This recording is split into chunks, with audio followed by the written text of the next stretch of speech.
северният плаж на Царево или така наречения Попски плаж.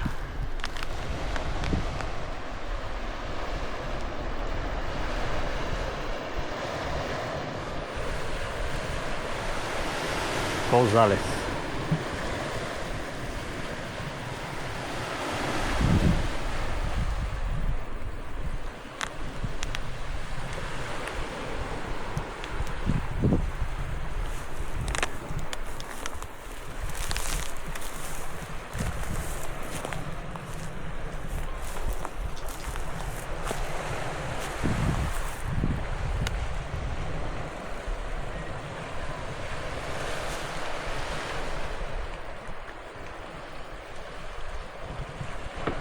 Заливът на морето.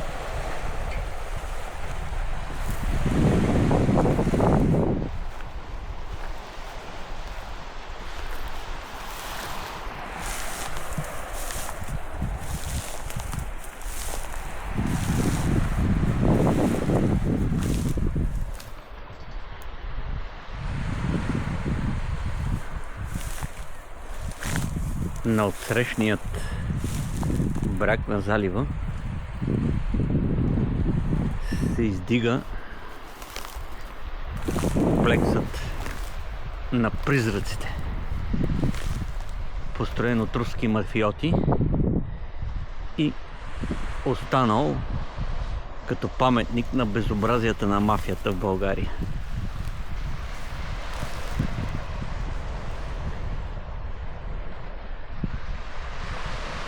Този паметник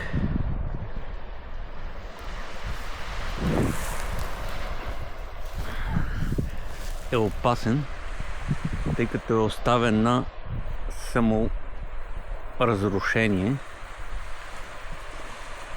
и е възможно деца, които влезнат да си играят в него, да загинат.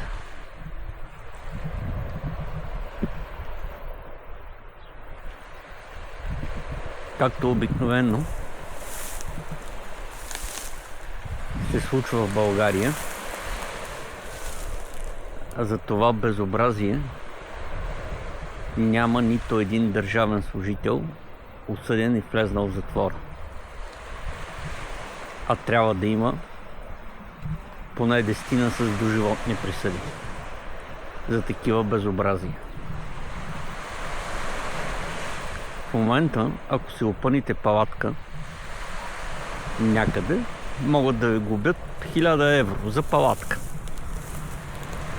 А за безобразията и строежите на призрачни градове и комплекси никой не носи отговорност.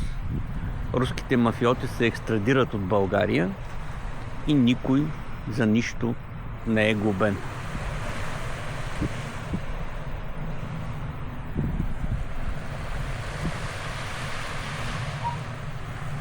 Поглед към плажа и заливът.